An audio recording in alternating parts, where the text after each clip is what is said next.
Some people are excited, some people less so, claiming it's a bit of a cash-in that BAND-MAID today have announced a 2-volume best-of that they'll be releasing this year in August. But hey, what's the reality of this? What are we actually getting? And what does this really mean on some deeper level? Is there anything that we really should be reading into it?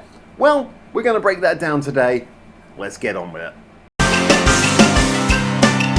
and welcome back to Japan, where my coffee is done, and I'll be back over with you in just a moment. Now, when talking about BAND-MAID's decision to release this best-of, which of course could also be described as Pony Canyon's decision to have this best-of album come out, it's worth actually looking at what it is, because as I mentioned, it's a 2-volume best-of. So why did they pick to go for that, and what songs have they gone for? Well, I can tell you that the song selection that you'll be seeing on the screen around about now is a fairly eclectic but wide-ranging reach of their songs. It's not like they just wanted to produce one volume which was the very, very best songs of BAND-MAID. It was like them trying to peruse through and say, let's get a really long selection. So the question that comes to my mind is this for first-time fans, people who are just getting into BAND-MAID, which is what the traditional best-of really was usually aimed at, someone who's maybe heard a few singles along the way but never wanted to buy an album and then eventually thought, a best-of, yeah, there's a lot of songs I like by that band, I guess I'll just buy a compilation of them.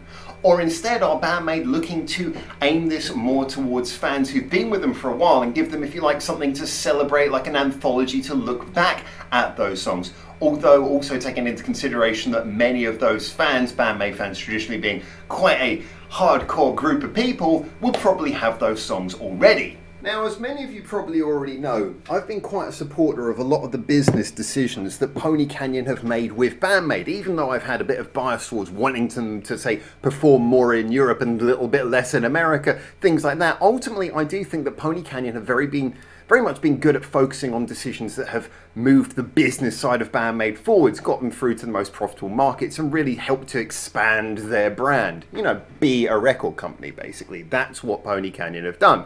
However, with this one, the big question, like I say, was really working out who is this best of for? So let's look at option number one, which is that this is aimed very much at the fans. Well, I think that's what a lot of people are thinking and presuming when they're putting up these tweets that I've seen online where people have said this feels like a cash in, a cash grab, an attempt to just basically get more money out of the fans. And if that's your way of looking at it, then I would say, yeah, I've always felt this way about best ofs when it comes to long-term fans. It's not really much use. I mean, it could be that you're getting the single version of the song, which means it's slightly different mix, you know, mixed more for radio or something like that. There's very rarely any value to a long-standing fan from getting a best of, unless there's a couple of brand new songs put on there, and then you end up just sort of paying full album price for a couple of songs, which is kind of a way to cash in on fans. But that's not really what's going on here. I mean, obviously we've got things like Corallium on this, but again, if you're a BAND-MAID fan and Corallium has already come out, you would have already picked that up through the EPs. It's, you know, this is an album where we've already got the tracks, you know, we've already got them. So I would say that yes, if you were just thinking about it like that, then it would be a cash-in. But here's the thing, if BAND-MAID are just releasing a best of which has songs that you already have, you don't have to buy it. In which case, it's not really a cash grab, because that would indicate for me that it's not for fans at all, but it's for people who haven't bought their previous work, who want something of an anthology instead of just a best of, because maybe they're not die-hard fans. So then, of course, there's the other side, which is what if then they add like extra things, like maybe some merchandise or something that you can only get if you get the best of album. Yeah, there could well be something like that. But I've always said if there's like some special merchandise that only comes with a CD, I would just say, okay, the CD is something you already got. Look at how much money that costs. Look at the piece of merchandise and just imagine you're on the online shop. Would you buy it for that price? If you would, supply and demand. You're getting what you want. If you wouldn't, then just don't buy it. You don't have to have exclusive merchandise. Buy the things you want if the price is good. We all know this.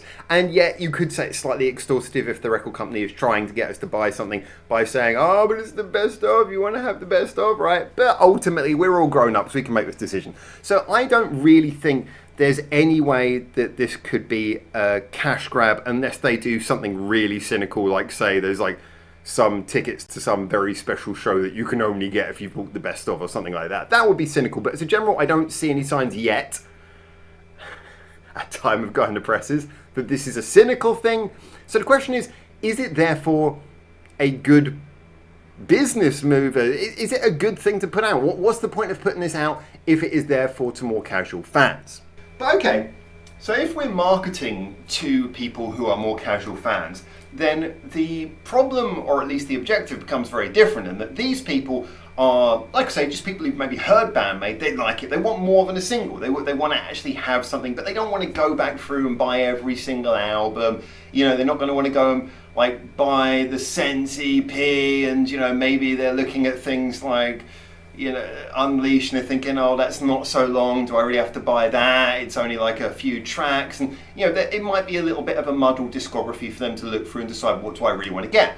Well, if we're looking at the playlist for them, then my first question comes in, do we really want to make this a two-part album? So for me, I've never particularly understood the two-volume best-of albums, unless you're looking at a band who's been around for like decades and decades and decades, or moreover, you're looking at making the second disc something like, I don't know, live disc or rare tracks, or maybe like doing album one, you know, CD one being like sort of surefire hit singles that have really been proven to be big, and then CD two is just where you put, well, these are also singles, but they're probably not going to be as popular, you know, sort of like just allowing people to slowly move through to them. But I guess that's where we get to what the really good idea of this is, where I think the real actual genius of this plan comes out, which is that if you look on their website, the two CDs are sold separately.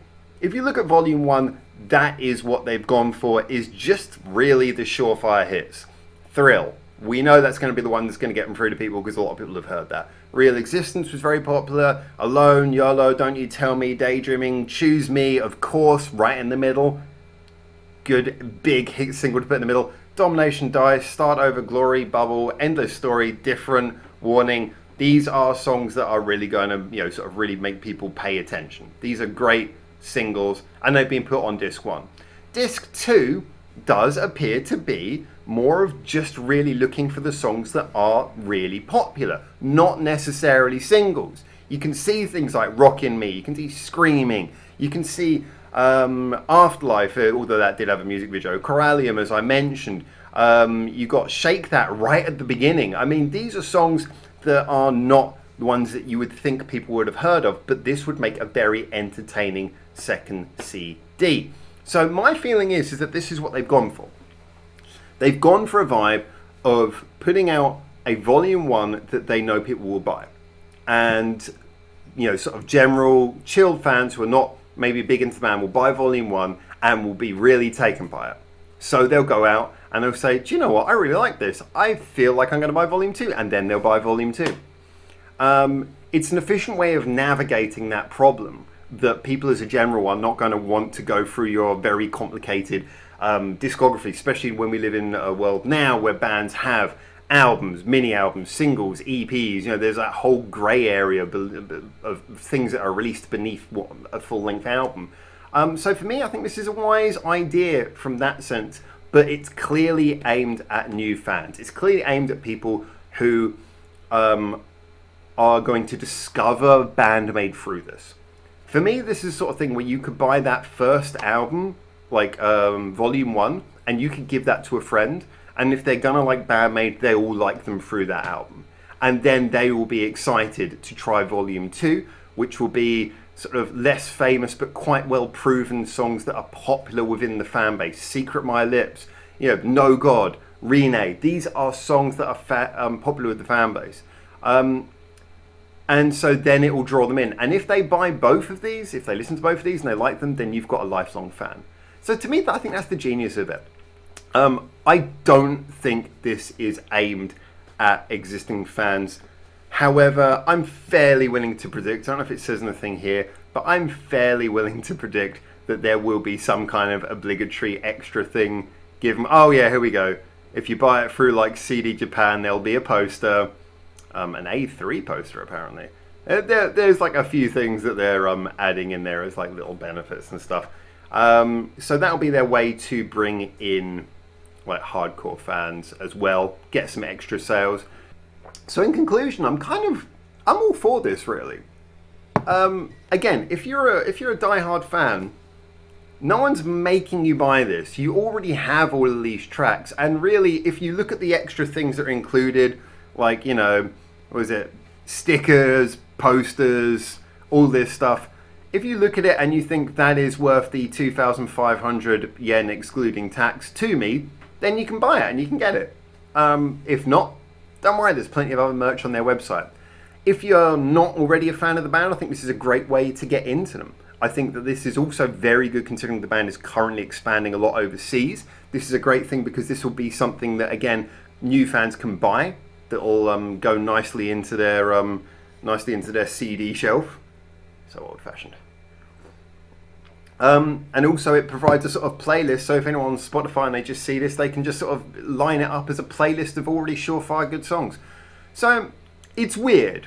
I don't think I think it's always a hard one for fans to take in exactly what it means when a band comes out with a best of. Does that mean they're done? But it's because of the 10th anniversary. It's clearly aimed towards new fans as far as I can see. It's a great way of condensing their body of work for new fans, and I like it.